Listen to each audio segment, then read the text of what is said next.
اعوذ باللہ من الشیطان الرجیم، بسم اللہ الرحمن الرحیم۔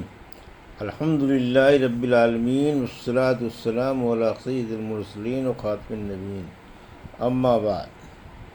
صحیح بخاری باب کتاب الصوم، حدیث نمبر 1971، اردو ترجمہ۔ نبی کریم صلی اللہ علیہ وسلم کے روزہ رکھنے اور نہ رکھنے کا بیان۔ ہم سے موسیٰ بن اسماعیل نے بیان کیا، ان سے ابو عوانہ نے بیان کیا، ان سے ابو بشر نے، ان سے سعید بن جبیر نے، اور ان سے ابن عباس رضی اللہ عنہ نے بیان کیا کہ رمضان کے سوا نبی کریم صلی اللہ علیہ وسلم نے کبھی پورے مہینے کا روزہ نہیں رکھا۔ آپ صلی اللہ علیہ وسلم نفل روزہ لگتے تو دیکھنے والا کہہ اٹھتا کہ بخدا اب آپ بے روزہ نہیں رہیں گے، اور اسی طرح جب نفل روزہ چھوڑ دیتے تو کہنے والا کہتا کہ واللہ اب آپ صلی اللہ علیہ وسلم روزہ نہیں رکھیں گے۔ حدیث نمبر 1972، اردو ترجمہ۔ ہم سے عبدالعزیز بن عبداللہ نے بیان کیا، کہا کہ مجھ سے محمد بن جعفر نے بیان کیا، ان سے حمید طویل نے، اور انہوں نے انس رضی اللہ عنہ سے سنا، آپ نے بیان کیا کہ رسول اللہ صلی اللہ علیہ وسلم کسی مہینے میں بے روزہ کے ہوتے تو ہمیں خیال ہوتا کہ اس مہینے میں آپ روزہ رکھیں گے ہی نہیں۔ اسی طرح کسی مہینے میں نفلی روزے رکھنے لگتے تو ہم خیال کرتے کہ اب اس مہینے کا ایک دن بھی بے روزے کے نہیں گزرے گا۔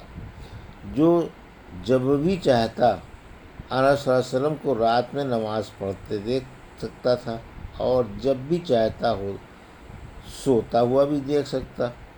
سلیمان نے حمید طویل سے یوں بیان کیا کہ انہوں نے انس رضی اللہ عنہ سے روزہ کے متعلق پوچھا تھا۔ حدیث نمبر 1973، اردو ترجمہ۔ ہم سے محمد بن سلام نے بیان کیا، کہا کہ ہم کو ابو خالد احمر نے خبر دی، کہا کہ ہم کو حمید نے خبر دی، کہا کہ میں نے انس رضی اللہ عنہ سے نبی کریم صلی اللہ علیہ وسلم کے روزوں کے متعلق پوچھا۔ آپ نے فرمایا کہ جب بھی میرا دل چاہتا ہے کہ آپ کو روزے سے دیکھوں تو میں آپ کو روزے سے ہی دیکھتا، اور بغیر روزے کے چاہتا تو بغیر روزے سے ہی دیکھتا، اور سوتے ہوئے دیکھنا چاہتا تو اسی طرح دیکھتا۔ میں نے نبی کریم صلی اللہ علیہ وسلم کے مبارک ہاتھوں سے زیادہ نرم و نازک ریشم کے کپڑوں کو بھی نہیں دیکھا، اور نہ مشک و عبیر کو آپ کی خوشبو سے زیادہ خوشبودار پایا۔ حدیث نمبر 1974، اردو ترجمہ۔ مہمان کی خاطر سے نفل روزہ نہ رکھنا یا توڑ ڈالنا۔ ہم سے اسحاق نے بیان کیا، کہا کہ ہم کو ہارون بن اسماعیل نے خبر دی، کہا کہ ہم سے علی نے بیان کیا، ان سے یحییٰ نے بیان کیا، کہا کہ مجھ سے ابو سلمہ نے بیان کیا، کہا کہ مجھ سے عبداللہ بن عمرو بن عاص نے بیان کیا، آپ نے فرمایا کہ رسول اللہ صلی اللہ علیہ وسلم میرے یہاں تشریف لائے، پھر انہوں نے پوری حدیث بیان کی، یعنی تمہارے ملاقاتیوں کا بھی تم پر حق ہے اور تمہاری بیوی کا بھی تم پر حق ہے۔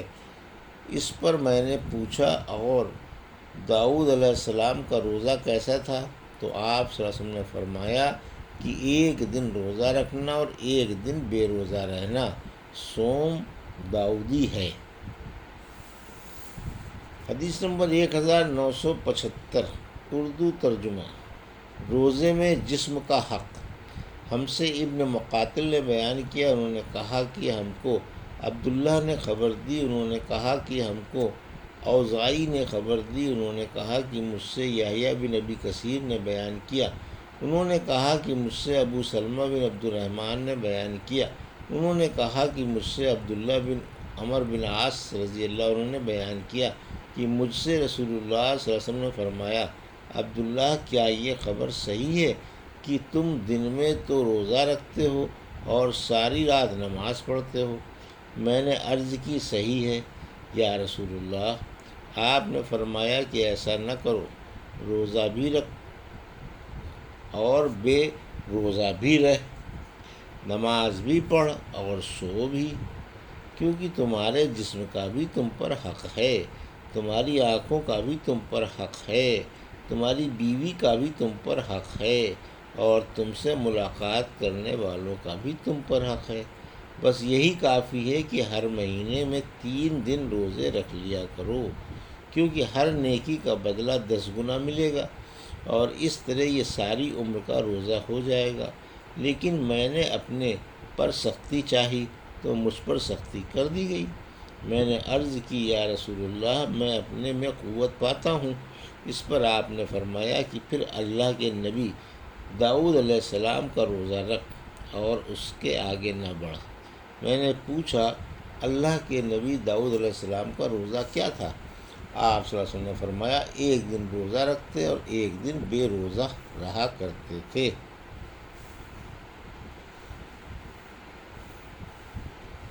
حدیث نمبر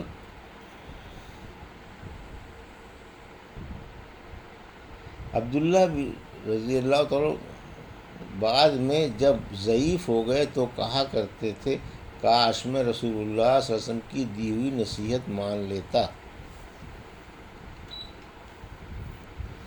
حدیث نمبر 1976، اردو ترجمہ۔ ہمیشہ روزہ رکھنا، جس کو صوم الدہر کہتے ہیں۔ ہم سے ابو یمان نے بیان کیا، کہا کہ ہم کو شعیب نے خبر دی، انہیں زہری نے کہا کہ مجھے سعید بن مسیب نے اور ابو سلمہ بن عبد الرحمن نے خبر دی کہ عبداللہ بن عمر رضی اللہ عنہ نے کہا کہ رسول اللہ صلی اللہ علیہ وسلم تک میری یہ بات پہنچائی گئی کہ خدا کی قسم زندگی بھر میں دن میں تو روزے رکھوں گا اور ساری رات عبادت کروں گا۔ میں نے رسول اللہ صلی اللہ علیہ وسلم سے عرض کی، میرے ماں باپ آپ صلی اللہ علیہ وسلم پر فدا ہوں، ہاں میں نے یہ کہا ہے۔ آپ صلی اللہ علیہ وسلم نے فرمایا، لیکن تیرے اندر اس کی طاقت نہیں ہے، اس لیے روزہ بھی رکھ اور بے روزہ بھی رہ، عبادت بھی کر لیکن سو بھی، اور مہینے میں 3 دن کے روزے رکھا کرو، نیکیوں کا بدلہ 10 گنا ملتا ہے، اس طرح یہ ساری عمر کا روزہ ہو جائے گا۔ میں نے کہا کہ میں اس سے بھی زیادہ کی طاقت رکھتا ہوں۔ آپ صلی اللہ علیہ وسلم نے فرمایا، پھر 1 دن روزہ رکھ اور 2 دن کے لیے روزے چھوڑ دیا کر۔ میں نے پھر کہا کہ میں اس سے بھی زیادہ کی طاقت رکھتا ہوں۔ آپ صلی اللہ علیہ وسلم نے فرمایا کہ اچھا، 1 دن روزہ رکھ اور 1 دن بے روزہ کے رہ، کہ داؤد علیہ السلام کا روزہ ایسا ہی تھا، اور روزے کا یہ سب سے افضل طریقہ ہے۔ میں نے اب بھی وہی کہا کہ مجھے اس سے بھی زیادہ کی طاقت ہے، لیکن اس مرتبہ آپ صلی اللہ علیہ وسلم نے فرمایا کہ اس سے افضل کوئی روزہ نہیں ہے۔ حدیث نمبر 1977، اردو ترجمہ۔ روزے میں بیوی اور بال بچوں کا حق۔ اس کو ابو حذیفہ وہب بن عبداللہ نے نبی کریم صلی اللہ علیہ وسلم سے نقل کیا۔ ہم سے عمرو بن علی نے بیان کیا، کہا کہ ہم کو ابو عاصم نے خبر دی، انہیں ابن جریج نے، انہوں نے عطا سے سنا، انہیں ابو عباس شاعر نے خبر دی، انہوں نے عبداللہ بن عمر سے سنا کہ نبی کریم صلی اللہ علیہ وسلم کو معلوم ہوا کہ میں مسلسل روزے رکھتا ہوں اور ساری رات عبادت کرتا ہوں۔ اب یا حضور صلی اللہ علیہ وسلم نے کسی کو میرے پاس بھیجا یا خود میں نے آپ سے ملاقات کی، آپ نے دریافت فرمایا کہ یہ خبر صحیح ہے کہ تو متواتر روزے رکھتا ہے اور ایک بھی نہیں چھوڑتا اور رات بھر نماز پڑھتا ہے، روزہ بھی رکھ اور بے روزہ بھی رہ، عبادت بھی کر اور سو بھی، کیونکہ تیری آنکھ کا بھی تجھ پر حق ہے، تیری جان کا بھی تجھ پر حق ہے، اور تیری بیوی کا بھی تجھ پر حق ہے۔ عبداللہ نے کہا کہ مجھ میں اس سے زیادہ کی طاقت ہے۔ آپ صلی اللہ علیہ وسلم نے فرمایا کہ پھر داؤد علیہ السلام کی طرح روزہ رکھا کر۔ انہوں نے کہا، اور وہ کس طرح؟ فرمایا کہ داؤد علیہ السلام 1 دن روزہ رکھتے تھے اور 1 دن کا روزہ چھوڑ دیا کرتے تھے۔ جب دشمن سے مقابلہ ہوتا تو پیٹھ نہیں پھیرتے تھے۔ اس پر عبداللہ رضی اللہ عنہ نے عرض کی، اے اللہ کے نبی، میرے لیے یہ کیسے ممکن ہے کہ میں پیٹھ پھیر جاؤں؟ عطا نے کہا کہ مجھے یاد نہیں اس حدیث میں سوم دہر کا کس طرح ذکر ہوا، البتہ انہیں اتنا یاد تھا کہ آن حضرت صلی اللہ علیہ وسلم نے فرمایا، جو سوم دہر رکھتا ہے اس کا روزہ ہی نہیں۔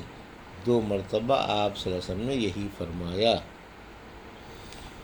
یہ تھی صحیح بخاری باب کتاب الصوم کی حدیث نمبر 1971 سے 1977 کا اردو ترجمہ جو ابھی آپ نے سماعت فرمایا۔ اللہ سے دعا ہے کہ اللہ رب العزت ہمیں ان حدیثوں کی صحیح سمجھ عطا فرما اور ان پر عمل کرنے کی توفیق عطا فرما، آمین یا رب العالمین۔